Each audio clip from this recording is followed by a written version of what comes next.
To mai saurare dai kada ku manta da ku ringa danna mana subscribe tare da alamar ƙararrawa. Ta yadda za ku ringa samun sabbin shirye-shiryenmu da zarar mun ɗora. Idan ba ku manta ba a baya mun tsaya inda. Manal ta ce ai yasan hakan yayi, ayi sauri a tsara komai. Saboda idan lokaci ya zo komai an tsara ya fi. To a nan muka tsaya yanzu kuma za mu ci gaba. Farida kallon Manal ta ce ranta min naira 50. Idan Fuzal ya zo zan biya ki. A barki ba kyauta na ce a bani ba. Farida da sauri ta fada ɗakinta tana murna har da waka. Ta dauko 50 cikin kayanta ta ba Farida. Hajiya ta ce masa tura karɓi maza ku je kan teke da falaki. Ku siyo littafin ku dawo. Karɓa suka yi suka tafi siyo littafin. Manal tana kallo suka dawo aka ɗauko tabarma. Ta da shimfiɗewa a gindin bishiyar da ke tsakar gidan har Hajiya. Farida ta riƙe biro ta ce ranar Thursday za a fara bikin. Haka na gani a mafarki. Hajiya ta ce Fati ne ranar a Gates Palace. Kin san nan sai manyan mutane maza rubuta. Farida ta rubuta tare da cewa sai Friday. Ranar bridal shower 8 p.m. Masatura ta ce kamata yayi a juye Palace din. A Juji Palace kin ga sai gwamnoni ne ke shiga wajen saboda tsada. Farida ta ce haka za a yi. Sunday kuma ɗaurin aure da kai amarya. Saboda kar a ja bikin gwara na hauka ragar mulki. Na zama gimbiya cikin gaggawa. Mafarkin nan na ga ba delay a harkar bikin. Cikin gaggawa aka daura. Hajiya ta ce to yanzu kin ga muna da munafukai da mahassada a unguwan nan. Mutane suna gulman mu suna zagi na cewar ina fasa miki. Ina lalata ki, baki da tarbiyya. To don uban su rubuta duk wanda muka sani makiyin ma unguwan nan.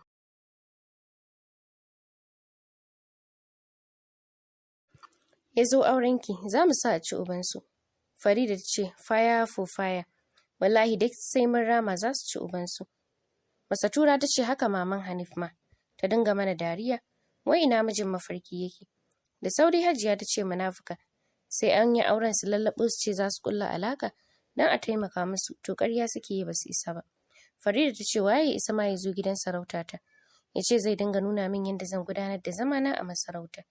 Hajiya ta ce rubuta maman Hanif ita ce a farko. Cikin bracket ki sa uwar gulma. Sai mun sa an kore su daga garin nan gaba ɗaya. Mun siya gidan nasu na gado da suke takama da shi.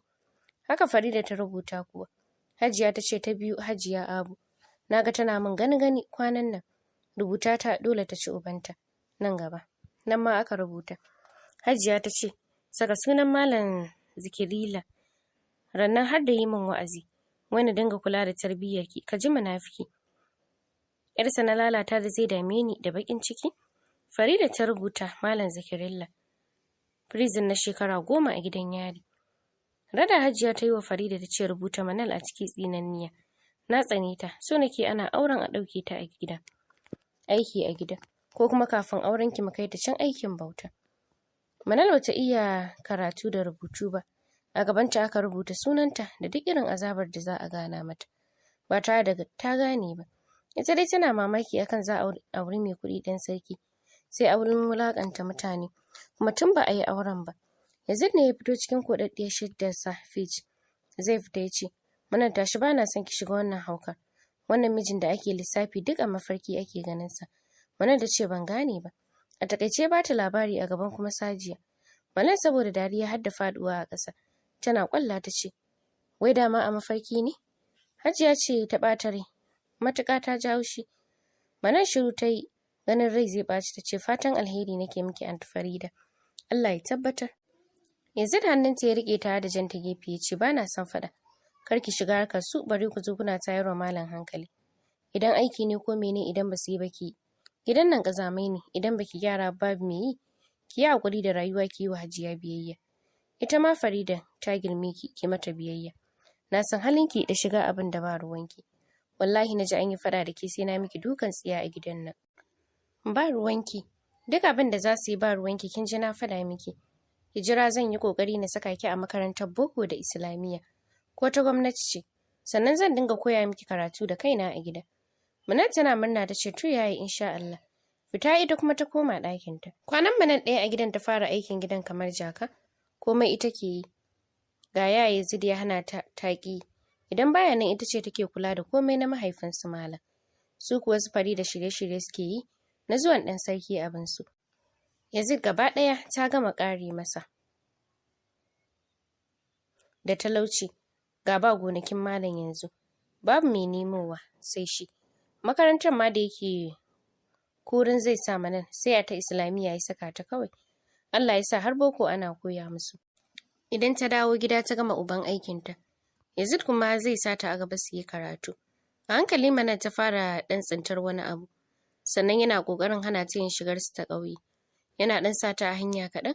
Su kuwa su Farida ganin haka sai suka fara baƙin ciki. Suka tsani Manan, ganin sai ƙara kyau take yi, kyawunta yana fitowa. Duk kuwa da irin wahalar aikin da take yi, sati ɗaya tal ta fara canjawa.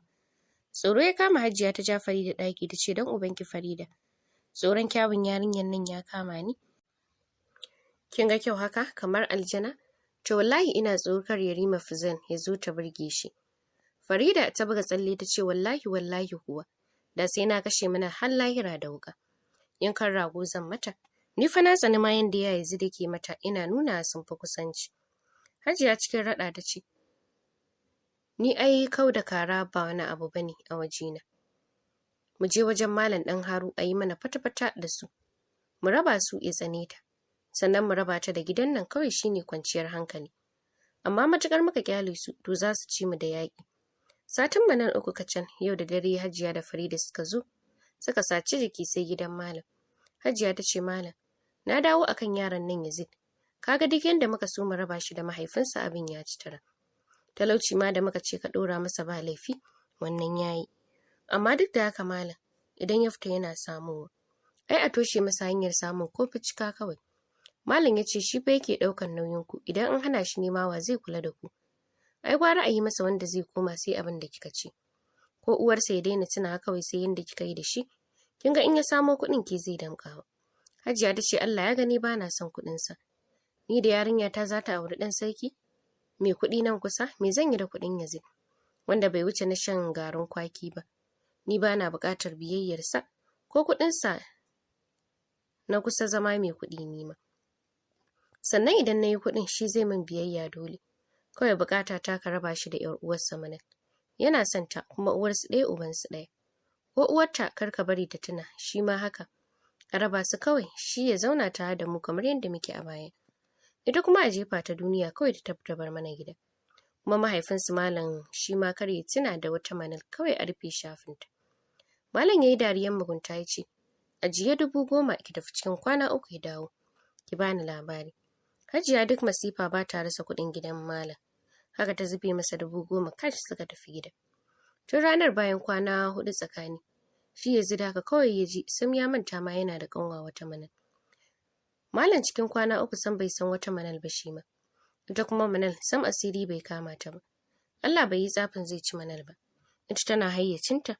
Ba wani addini take yi ba, amma ita ta san kowa kuma tana ganewa. Ba abin da ya faru da ita. Kawai ta ga Yazid ɗinta cikin ƙanƙanin lokaci ya canja mata. Sam ya nuna bai san ta ba. Tun tana ɗaukan abin wasa har abin ya dame ta. Sufari da kuma ko kallon ta ba sa yi. Sai dai zagi da harara. Idan ta je wajen Malam ko toilet baya bari ta tura shi. A baya Sufari da ko kallon Malam ba sa yi. Amma ganin yanzu Manal suke son kora sai komai na Malam ya da hannunsu. Ta da Yazid sun haɗe kai sun ware Manal da babu mai kula ta, sai duka da zagi kullum. Manal ga ta yarinya ga ƙuruciya da rashin wayo, musamman da ta taso a ƙauye. Tana zaune ta yi tagumi Yazid ya shigo da kayan cefane. Da sauri ta miƙe tana yaya sanin da zuwa. Wata uwa harara ya zuba mata tare da hankaɗe ta gefe. Ya ce, ke wace irin dabba ce? Ni sa'anki ne? Na san ki ne? Ko kin san ni? Yaya Manal ɗinka ce fa, wacce ka ce na dawo nan birni na bi ƙauye. Za ka kula da ni? Amma yaya ni za ka manta da ni? Manal fata Annatu, yaya Annatun mu fa. Shiru Yazid ya tsaya tunani ya ce, Annatu min yi waya na tambaye ta sunanki. Ta ce bata san ki ba ita ma. Ya sunanki ma? Manal ta rushe da kuka ta da zubewa a waje. Hajiya suna daga ɗaki suna ta dariya da murna ita da Farida. Yazid waya ya zaro tare da kiran Annatu ya saka a hansu fari. Tana ɗaga suka gaisa tana Yazid ya birnin. Ya ce lafiya Annata. Kin ga wai kin san wata Manal? Annat ta ce Manal. Kamar na taɓa jin sunan amma na manta. Dan Allah kar ka dame ni, na gaji da tambayar ka. Wace Manal ban san ta ba. Manal tana jin haka ta sake rushewa da kuka. tana annatsu ta, ni ce Manal ɗinki mai tallan furar fa. Manal da kika saka ni a mota na taho birni wajen yaya Yazid. Shi dai Yazid ganin yadda Manal take zinduma ihu sai ta bashi tausayi. Haka kawai duk da bai san ta ba, yan sai tana bashi tausayi. Hannunsa ya rike ya ce ki yi haƙuri. Wallahi na kasa tuna ki, kamar na san ki, amma na ji ban san ki ba. Manal gani sai kawai raina mata hankali suke yi. Saboda wuta bakin ciki ya sa ta shiga ɗakinta ta haɗo kayanta kaf a gana masgo. Za ta tafi tana kuka. Kanta babu ko ɗan kwali bare mayafi. Da sauri ta shiga ɗakin malam ta ƙara yi mahaifinta kallo. Yana wheelchair yana kallonta. Baki ya taɓe ya ce ba na son a tsaya min akai. Wai ba kuwa ce ke ko kuwa daga ina kike? Manal hawaye ya shiga sintiri a kumatanta. Ta so a ce ta iya rubutu da karatu. Da kafin ta bar gidan sai ta yi rubutu a takarda. Ta ajiye musu. Amma kash bata san komai ba. Bata yi nisa da karatun ba. Wannan ibtila'in ya faɗa mata. Sai kawai ta fito da jakarta ta fita. Hannunta ya zire ya riko ya ƙura mata ido. Ita ma shi take kallo ɗan uwanta abin ƙaunarta. Uwa ɗaya uba ɗaya. Hawaye ne suke tsiyayowa a idanun Yazid, wanda shi kansa bai san na mene ba. Manan tana jira ya furta ya tuna ita ce ƙanwarsa. Amma ina sai kasa cewa komai sai hawaye. Zobensa na azurfa da ke yatsansa na tsakiya ya zaro. Babu dalili ya cire wa Manar sarƙarta ƙarama. Ya zare ɗan kwaɗan sarƙar ta da jefar da kan sarƙar. Zoben nasa na azurfa ya zira a cikin sililin zaren sarƙar. Ya saka Manal a wuyanta da kansa. Zoben nasa ya koma kamar sarƙar. Jakar hannunta ya fusge ya buɗe ya ɗauko wani ƙaton hijab har ƙasa. Ya miƙa mata. Binsa take yi da kallo kawai da mamaki. Kuma a haka zai ce bai gane wace ce ba. Har ya san ya bata zobensa. Kuma ya san ta sulta jikinta. A fili ta ce ƙarya ne, ka san ni wace ce. Kana sani, za ka raina min hankali wallahi sai Allah ya saka min. Kana ɗan uwana na jini, ashe baka ƙaunata yaya. Shiru ya mata yana ta kallonta, ina so ya tuna wace amma ya kasa. Fuske jakarta ta yi tafiyarta. Cikin sauri har da gudu tana kuka. Kuma aka taɓa cewa ganinsa. Sajiya suka saki shewa daga ɗaki. Manal na tafiya ya zai dai samu nutsuwa a ransa. Haka ma malam. Rayuwarsa da kamar da a baya kafin zuwan Manal. Kuka take yi tana fella gudu. Ba ta saurara kowa, tafiya kawai take yi. Ba ta san inda za ta je ba. Tana kuka ta ce wallahi ni ma Annatu babu ni baki. Tunda kika ce baki san na ba. Har yamma ta yi gab da magariba ba ta daina gudu ba da tafiya ba. Har ta zo wata anniyar unguwa wanda daga ita sai Allah ya isa kuma. Unguwa ce ta masu hannu da shuni. Da gani ka san ba ta jigara ba ce. Bacin ran da take ciki shi ya hana ta kallon ko'ina. Wasu mahaukatan motoci ne na alfarma akalla za su kai 8. Suka fito daga wani mahaukacin gida. Irin gidan ya yi ɗan yanayi da sarauta. Gaba ɗaya motocin nan ba ɗinsu an rubuta Fuzail. Amma saboda Manal bata iya karatu da rubutu ba. Bata ma san mene ba, sam ba da su take yi ba.